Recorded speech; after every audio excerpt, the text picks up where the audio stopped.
नमस्कार। चुनावी समर में आप लोगों का स्वागत है। सेंट्रल विस्टा प्रोजेक्ट को लेकर सुप्रीम कोर्ट ने केंद्र सरकार से किए तीखे सवाल।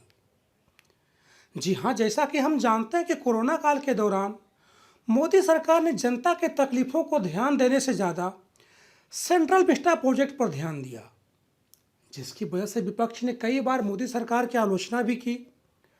हालांकि मोदी सरकार ने विपक्ष और जनता की मांगों को अनदेखा करते हुए सेंट्रल विस्टा प्रोजेक्ट से अपने कदम पीछे नहीं खींचे। पर अब इसी से जुड़े एक मुद्दे पर सुप्रीम कोर्ट ने मोदी सरकार से जवाब मांगा है। आपको बता दें कि सुप्रीम कोर्ट ने केंद्र सरकार से कहा है कि वह हलफनामा दायर कर बताए कि सेंट्रल विस्टा पुनर्विकास योजना के तहत पीएम और उपराष्ट्रपति के नए सरकारी आवासों के लिए बस टर्मिनल और पार्क की जमीन के लिए लैंड यूज को चेंज करने की जरूरत क्यों हुई है। सुप्रीम कोर्ट ने इस मामले में सॉलिसिटर जनरल तुषार मेहता से कहा है कि वह हलफनामा के जरिए इस मामले में योजना में संशोधन की आवश्यकता पर सरकार की प्रतिक्रिया बताए। कोर्ट ने केंद्र सरकार से इस मुद्दे पर 3 दिन में संक्षिप्त जवाबी हलफनामा दायर करने को कहा है।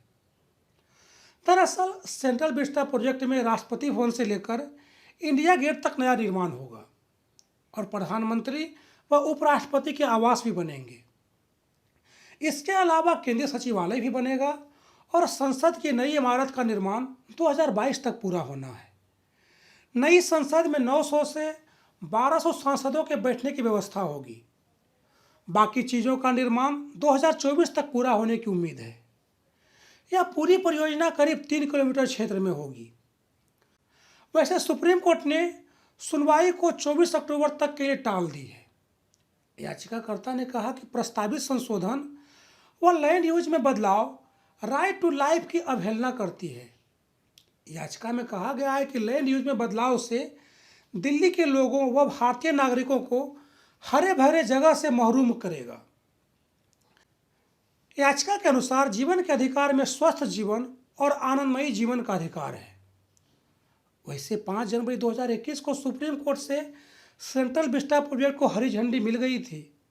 शीर्ष अदालत ने बहुमत में दिए फैसले में इसके लिए पर्यावरण क्लियरेंस और लैंड यूज को बदलने के लिए जारी नोटिफिकेशन को मंजूरी दे दी थी। सुप्रीम कोर्ट ने कहा था कि सेंट्रल विस्टा प्रोजेक्ट के लिए दिए गए पर्यावरण क्लियरेंस और अन्य मंजूरी में कोई भी गड़बड़ी नहीं है। सुप्रीम कोर्ट ने कहा था कि वह नीतिगत मामले में दखल देकर उस पर फुल स्टॉप नहीं लगा सकती है। लेकिन इस मामले में अब एक नई याचिका दायर की गई है, जिस पर सुप्रीम कोर्ट ने केंद्र से जवाब मांगा है। धन्यवाद।